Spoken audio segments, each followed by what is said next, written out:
বরিশালের মেহেন্দিগঞ্জে নিষ্ঠুর এক পরিবার চক্রের প্রতারণার ফাঁদ গুড়িয়ে দিল বিজ্ঞ আদালত। বরিশালের মেহেন্দিগঞ্জে থেকে HM আনিসুর রহমানের পাঠানো তথ্য ভিডিও চিত্রে দেখুন বিস্তারিত। মেহেন্দিগঞ্জ উপজেলার চাঁদপুর ইউনিয়নের বিশিষ্ট সমাজসেবক মরহুম জব্বার হাওলাদার একজন ন্যায়পরায়ণ, সম্মানিত ও সর্বজনপ্রিয় ব্যক্তি হিসাবে স্থানীয়ভাবে সুপরিচিত ছিলেন। তার জীবনের শেষ প্রান্তে মরণব্যাধি ক্যান্সারে আক্রান্ত হয়ে মৃত্যুশয্যায় থাকাকালীন সময়ে এক ভয়াবহ পারিবারিক প্রতারণার শিকার হন। মৃত্যুর আগেই প্রতারণা করে জব্বার হাওলাদারের সব সম্পত্তির সাথে তার বিক্রি করা সম্পত্তি, এমনকি তার কবরের জমিটা পর্যন্ত আত্মসাৎ করেন তার দ্বিতীয় স্ত্রী ও সন্তানেরা। তাকে দাতা দেখিয়ে মিসকিন সাজিয়ে ভিখারি বানিয়ে তার মৃত্যু আরও ত্বরান্বিত করে। জব্বার হাওলাদারের বাতিজা ফারুক হাওলাদার এই প্রতিবেদককে জানান, জব্বার হাওলাদারের দ্বিতীয় স্ত্রী এবং ওই স্ত্রীর গর্ভজাত সন্তান মাসুদ আলম, সজ্জাদ হোসেন সোহেল এবং মেয়ে লায়লা বিলকিস ডেইজি ও মেয়ের জামাই মাসুদ কবিরাজ প্রস্টেট ক্যান্সারে আক্রান্ত হয়ে জব্বার হাওলাদার মৃত্যুশয্যায় থাকাকালীন শবে বরাতের সন্ধ্যায় সাব রেজিস্ট্রারকে বাসায় এনে দলিলটা সম্পাদন করা হয়েছে। তবে শেষ পর্যন্ত অন্যায়ের বিরুদ্ধে সত্যের জয় হয়েছে। মোকাম বরিশাল যুগ্ম জিলা জজ দ্বিতীয় আদালত মোকদ্দমা নং 92/2013 বিজ্ঞ আদালতের সম্মানিত বিচারক 10 জুলাই 83 নম্বর আদেশের মাধ্যমে প্রতারক চক্রের 2567 নং হেবা দলিলটি বাতিল ঘোষণা করে ডিক্রি জারি করেন। আপনজনের মুখোশে প্রতারক পরিবার চক্রের সৃজন করা অবৈধ দলিলটি বাতিল করে কবরের জমিসহ জব্বার ডাক্তারের দলিত সম্মান ফিরিয়ে দিল বিজ্ঞ আদালত। আদালতের এই রায়ে শুধু প্রতারকদের মুখে ছাইই দেয়নি, বরং জব্বার হাওলাদারের প্রতি ন্যায় বিচারের পুনঃপ্রতিষ্ঠা করেছেন। এ ব্যাপারে জব্বার হাওলাদারের দ্বিতীয় ঘরের সন্তান সজ্জাদ হোসেন সোহেলের মুঠোফোনে জানতে চাইলে তিনি এই প্রতিবেদককে বলেন, আমরা এখনও কোনো রায়ের কপি হাতে পাই নাই, তবে ফেসবুকের মাধ্যমে একটি লিফলেট দেখেছি। সাব রেজিস্ট্রারকে বাসায় এনে আপনার বাবার কাছ থেকে দলিলে স্বাক্ষর করিয়াছে মর্মে জানতে চাইলে তিনি বিষয়টি অস্বীকার করেন। জব্বারের প্রথম ঘরের বড় সন্তান আব্দুল গাফফার হাওলাদার দুলাল 71 বাংলা টেলিভিশনকে বলেন, আমার সৎমা ও ভাইবোন মিলে চেয়েছিল বাবার সম্পদ থেকে আমাকে না ওয়ারিশ করবে, কিন্তু আল্লাহর রহমতে আদালতের রায়ের মাধ্যমে সত্যের জয় হয়েছে। আমার নাম আব্দুল গাফফার হাওলাদার দুলাল, বাবার নাম ডাক্তার আব্দুল গাফফার হাওলাদার, স্থানীয়ভাবে মানুষের বলে জব্বার ডাক্তার। প্রকৃতভাবে টোটালটাই সুকৌশলে, এমনকি যে জিনিসটা দলিলটা তৈরি করা হয়েছে এই দলিলের ভিতরে যখন সম্পাদন করার পর্যন্ত আমার বাবার নলেজে কিছুই ছিল না, কারণ টোটাল ব্যাখ্যা দলিলটা যাচাই করলে পাওয়া যায় এবং এটা ভ্রান্ত একটা দলিল, একটা ভ্রম সৃষ্টিকৃত জিনিসটা করা হয়েছে। আপনার বাবা তখন তো অসুস্থ ছিল? তো অসুস্থ মানে প্রস্টেট ক্যান্সারের মৃত্যু সজ্জা, ডাক্তারের মানে চিকিৎসা শেষ। আমি কথা সকল সম্পদ নিয়ে গেছে নাকি? সকল মানে তার যত সম্পত্তি ছিল তার থেকেও তার বিক্রি করা সম্পত্তি সহ, এমনকি তার কবরের জমিটা পর্যন্ত ছিল না, সব জিনিস নিয়ে গেছে। এরপরে আপনি কি করছেন?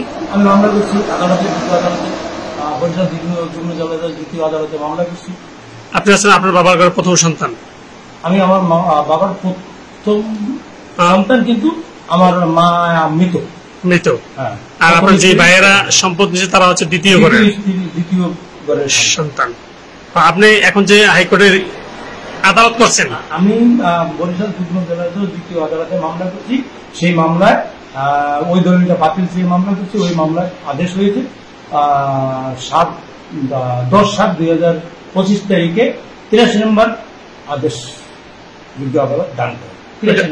এখন সম্পূর্ণ রায়টা আপনার পক্ষে আসছে? রায়টা আমার পক্ষে, দলিল বাতিল চেয়েছি, দলিল বাতিল হয়ে গেছে। আমার নাম মোহাম্মদ আব্দুর রাজ্জাক ফারুক।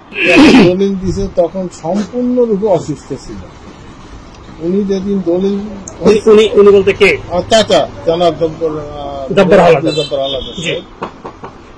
উনি শবে বরাতের দিন এই সামনে আমাকে সামনে কার্তিকের সেলুন আছে, এই সেলুনে সেই বইতে আইছে চাচা। সেই বইতে সেই পাওয়ার পরে ওনার সাথে ছিল সোহেল, ছেলে, ছোট ছেলে। তা উনি আসিয়া এক পর্যায়ে আমার দোকানের মধ্যে বসছে। আপনার দোকানে? হ্যাঁ, এনে বসছে। আপনার চাচা এসে বসছে? আমি 4 বছর দাঁড়াইছি। চাচা পিতৃতুল মুরব্বী, বাপের ভাই, আবার তো মুরব্বী সর্বক্ষেত্রে। তখন বললো যে আমি তো জীবনে ভুল করছি, অন্যায় করছি, তবে ব্যভিচার করছি, তোর উপরে ব্যভিচার করছি, তবে আমার শরীরের অবস্থা ভালো না। তখন ওনার প্রস্রাবের পাইপে ক্যাথিটার লাগানো, যে পাইপটা ক্যাথিটার লাগানো, এক হাতে ধরা। তখন বলে যে ওদের সাথে মিলিয়া চলিস, আমার সময় ভালো না, ওদের সাথে মিলিয়া চলিস। তাহলে কথা বলছে, না চাচা আপনি তো ভুল করেন না, আমি অন্যায় করছি আপনার সাথে, আপনি আমারে ক্ষমা করিয়ে দেন, আল্লাহ আসতো, কারণ আমি আপনার ছেলে সমতুল্য। এরপর উনি বাসায় চলে গেছে। বাসায় চলে যাওয়ার পরে বাসায় গেছি যা ইতি, তো ওদিন ছিল সবে বরাতের দিন। সবে বরাত, সবাই তো দোকানপাট বন্ধ করিয়া সন্ধ্যার আগে নামাজের প্রস্তুতি নিতে আছে, হ্যাঁ যায়। তা আমরা তো এমন একটা লাইনে ব্যবসা করি, আমাকেও মনে করেন ফর্দে আইন সব, আমি ফর্দে ক্যাফে নাই গেছি। বাবা মারা গেলে বাবার লাশ পরে আনাড়ি দিতে হবে, কিন্তু আগে আপনার মাল ডেলিভারি দিতে হবে, এমন একটা ব্যবসা। তো সর্বরাতিন জাইমু প্রস্তুতি, লেবার বিদায় দিয়ে দিছি। এখন আমিও বিদায় নিই, এই টাইমে যেমন এরা 4-5 জন লোক পিছনে ঢুকছে খাতা পত্র নিয়ে, তখন এই মনে করছি 26টা।